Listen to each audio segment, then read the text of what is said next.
menambah karyawan kelompok 3 wajah juga. Di sini kami akan memindahkan hasil dari sistem sosial. Sebelumnya, kami pada lagi si bapak ini sama aktif dan ini ada sebuah judul kesimpulan kami akan pada pergeseran pola perdagangan dan dikasih dari kesempat. Berikut beberapa anggota belakang kami yang sudah dibuat. Bahannya, akannya, saya jelaskan pendahuluan yakni latar belakang yang yang yaitu di kawasan Betina Semarang telah menjadi pusat komunitas kedua dengan perdagangan yang menawarkan aneka produk nasional khas dan bersama. Namun dalam beberapa dekade terakhir, ada awal, ada satu beragam modern dan beragam model di sekitar telah benar-benar yang begitu sering tertutup dan tidak selanjutnya kawasan ini karena yang tidak ada perubahan ini memiliki proyeksi sosial masyarakat. Baik, yang selanjutnya yaitu rumusan masalah. Terdapat 4 rumusan masalah. Yang pertama yaitu bagaimana pola perdagangan tradisional di kawasan pecinan bergeser menjadi perdagangan modern.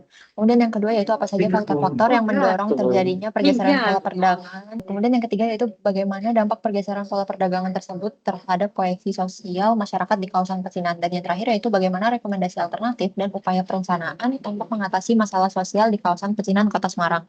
Kemudian untuk tujuannya sendiri yaitu untuk mengidentifikasi faktor-faktor, proses serta mengevaluasi dampak pergeseran pola perdagangan tradisional ke perdagangan modern di kawasan pecinan Kota Semarang terhadap kehidupan sosial masyarakat. Untuk ruang lingkup wilayah, kami membagi menjadi 3 skala, yaitu skala makro, skala meso, dan juga skala mikro. Pada skala makro, kami melihat Kota Semarang secara keseluruhan dengan fokus pada kawasan perdagangan. Pada skala meso, kami memfokuskan pada Kecamatan Semarang Tengah, di mana kawasan pecinan ini berada. Wilayah ini memiliki karakteristik sebagai pusat aktivitas perdagangan dan juga aktivitas jasa.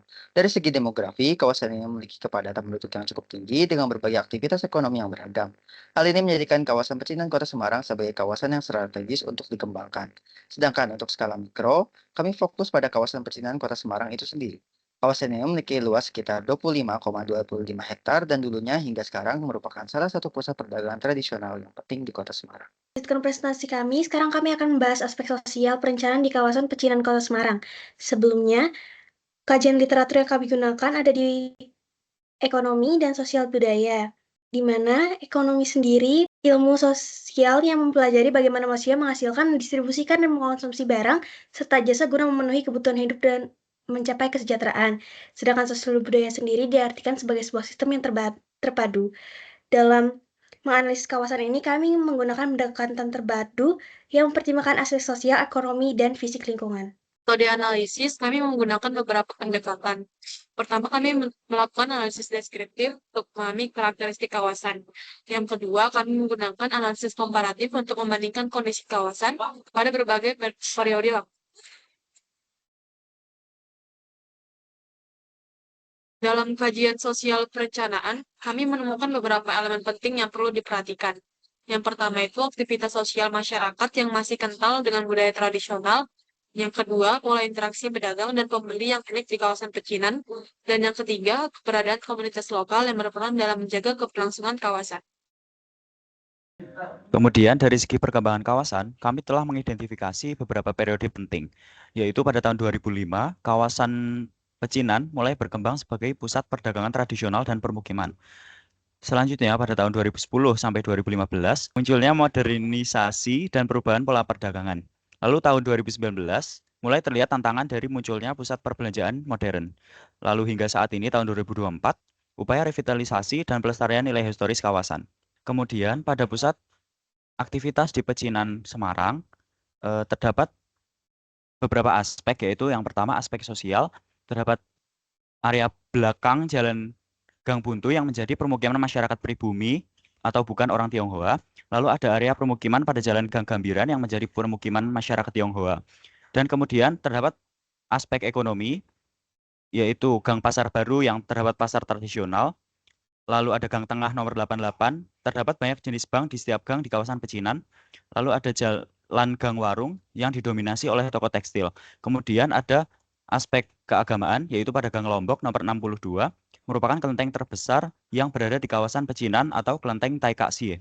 Mendukung pengembangan tersebut diperlukan partisipasi aktif dari berbagai pemangku kepentingan, seperti pemerintah kota sebagai regulator dan fasilitator, pedagang dan pemilik usaha sebagai pelaku ekonomi, masyarakat lokal sebagai pendukung aktivitas kawasan, serta akademisi dan profesional sebagai konsultan pengembangan.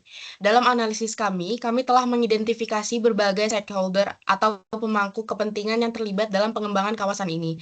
Mari kita bahas peran masing-masing stakeholder. Dari stakeholder utama terdiri dari pemerintah kota Semarang seperti pembuat kebijakan dan regulasi, kemudian pedagang dan pemilik usaha sebagai pelaku ekonomi utama, masyarakat lokal yang tinggal dan beraktivitas di kawasan, serta investor dan pengembang yang berpotensi membangun kawasan. Berdasarkan analisis temporal yang kami lakukan, terlihat adanya perubahan signifikan dalam penggunaan lahan dan pola aktivitas di kawasan ini. Hal ini terlihat dari citra satelit dan dokumentasi historis yang kami kumpulkan. Untuk perubahan tersebut meliputi intensifikasi penggunaan lahan komersial, lalu berkurangnya ruang terbuka hijau, lalu peningkatan kepadatan bangunan, dan perubahan pola sirkulasi dan aksesibilitas. Selanjutnya, karakteristik sosiospasial di kawasan pecinan Semarang.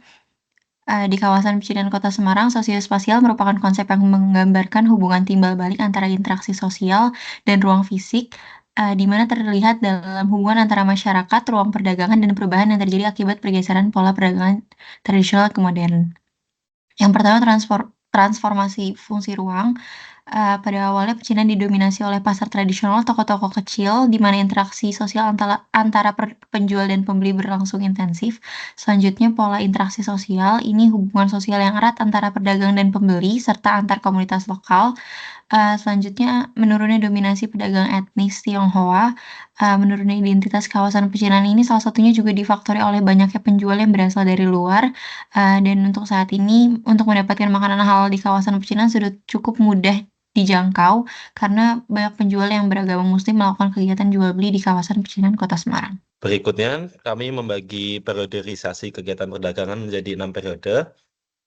Yang pertama yaitu di tahun 1800-an, pertama kalinya usaha kesenian patung dan kertas berdiri. Berikutnya di periode 2 yaitu 1850-an, usaha kerajinan patung dan kertas mulai diwariskan ke generasi kedua. Berikutnya tahun 1900-an, usaha berkembang ke wilayah Jagalan. Terdapat 7 usaha kerajinan patung, 5 diantaranya berada di Gang Gamiran. Yang keempat yaitu tahun 1950-an, yakni munculnya impres terkait larangan seluruh kegiatan dari Tiongkok, adanya perubahan agama semula dari Konghucu menjadi Katolik atau Kristen, dan yang terakhir adalah terdapat 3 bank di Pasar Gang Baru. Yang berikutnya atau yang kelima adalah tahun 1970-an, para pedagang usaha kerajinan patung mulai berkurang secara perlahan, dan yang terakhir atau yang keenam adalah tahun 2000 sampai 2005, terdapat pasar Semawis yang dibuka pada setiap Jumat hingga hari Minggu. Berikutnya merupakan kronologi terkait permasalahan yang berada di kawasan pecinan Kota Semarang.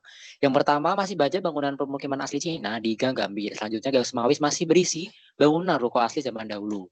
Penduduk di pecinan hanya berdagang di ruko dan hanya melakukan aktivitas perdagangan, tetapi mereka tinggal di daerah yang lain. Lebih ramai dahulu usaha perdagangan di kawasan pecinan dibanding sekarang, yang dimana kondisi ekonomi sedang menurun dan daerah pecinan ramai ketika ada aktivitas bongkar muat. Selanjutnya, pada gang warung, banyak usaha toko kain yang turun-temurun. Terdapat berbagai jenis bank pada setiap gang yang ada di kawasan pecinan. Lalu pada gang pinggir terdapat pusat toko emas kawasan pecinan sebelum Gong Keranggen.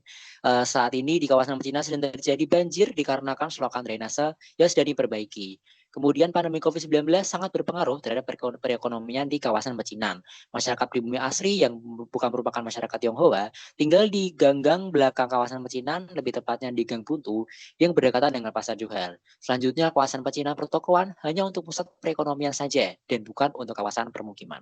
Dalam upaya pengembangan kawasan, kami juga melakukan studi best practice atau praktik terbaik dari beberapa kota lain. Contohnya seperti yang terlihat dalam foto, bagaimana kawasan perdagangan tradisional dapat direvitalisasi tanpa kehilangan karakteristik aslinya. Next, pada slide ini, kami menampilkan peta situasi kawasan pecinan Kota Semarang dan peta Singapura Chinatown. Next. Kami juga telah menyusun kerangka konseptual pengembangan yang terdiri dari beberapa aspek. Yang pertama itu ada revitalisasi fisik kawasan, yang kedua penguatan aktivitas ekonomi, yang ketiga pelestarian nilai budaya, dan yang terakhir itu peningkatan kualitas lingkungan. Dan yang tidak kalah penting adalah aspek keberlanjutan. Kami mengusulkan pembentukan badan pengelola kawasan yang akan memastikan kontinuitas program pengembangan yang telah direncanakan. Kami juga melakukan studi komparasi dengan kawasan Malioboro di Yogyakarta sebagai best practice pengembangan kawasan perdagangan tradisional.